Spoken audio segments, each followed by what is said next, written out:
Hello guys, it's Robin. Welcome to another guide. This is a guide for Magic, and I've worked it out as the rate of about 50 to 70k an hour. Now what we're going to do is we're going to need a jewel ring to get to Jewel Arena, and you need to go from the Jewel Arena bank just sort of north, it's almost directly north, to the Mage training arena. Now this is hugely overlooked, and I would describe this as the poor man's high alching. Now the only real thing you need is cosmic runes, and then of course the staff that corresponds with the enchant level that you can cast. Now you don't need any requirements to get into the Mage training arena. All you need is, for this certain mini game, 7+ Mage. Now there are 4 different mini games within the whole Mage training arena. One of them is Enchanting, which I'm going to show you. Another one is High Alching, another one is Telekinetic Grab, and another one is Bones to Bananas or Bones to Peaches. Now the Enchanting one is the best because, of course, when you look at the game, people train Mage by high alching to get no health, or by teleporting to get no health. No one really thinks about enchanting because you'd need tons and tons of rings to do that, but down here you don't actually need rings. Now what we do is we talk to the entrance guardian, and he gives us a hat, and this hat allows us to keep track of what we've actually gained in each mini game, and it allows you to get inside the mini game. Now once you've obtained the hat, you have to wear it, and it's a cool little hat. I mean, you might be able to put it with some outfits, I don't know, I'm not really bothered about outfits. Once you wear it, you're going to go in the western portal here, and this is the mini game.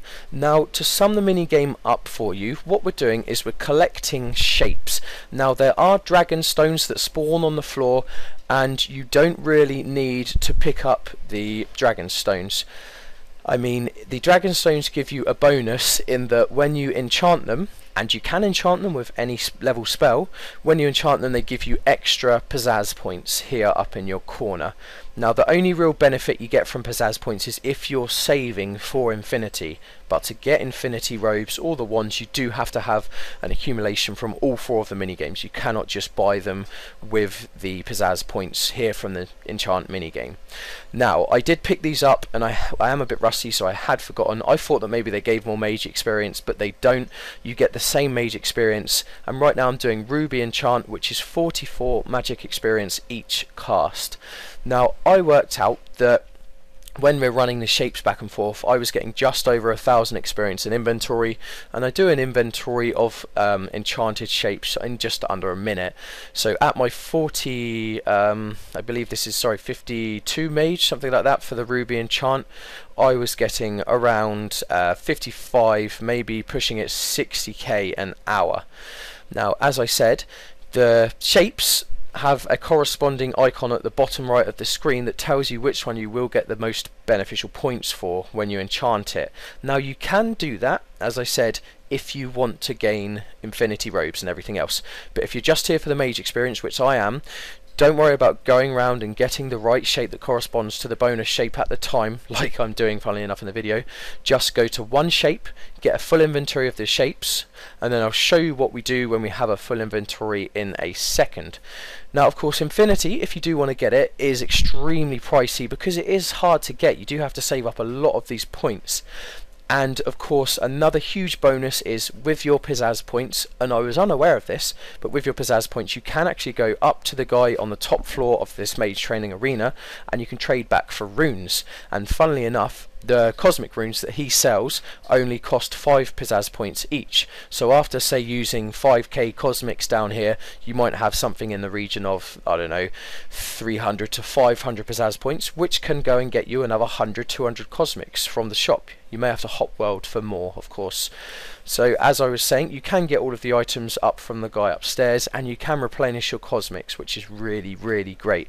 But generally I would say if you're looking at this for a training method, I wouldn't worry about getting the corresponding shapes to the bonus in the bottom corner.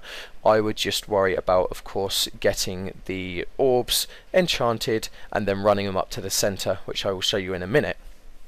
Now I did actually last night gain 57 to 60 Mage, and at 57 you can do Diamond Enchant, which I worked out as 51 experience each, and that then translated to around the 65 to 70k mark. It all depends on how quickly you can enchant a full inventory.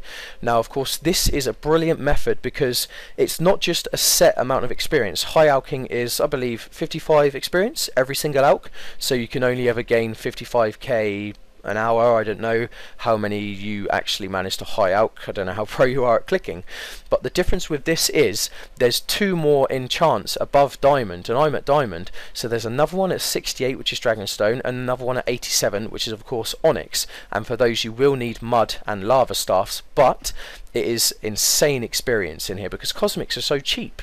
So there you go, this is another huge benefit of the Mage training arena. You do gain bloods and deaths when you drop a full inventory of orbs in there. So this was the guide, guys. I really hope you liked it. Go and buy cosmics. It's the cheap man's or the poor man's in alchemy. Comment, like and subscribe, guys. Robin out.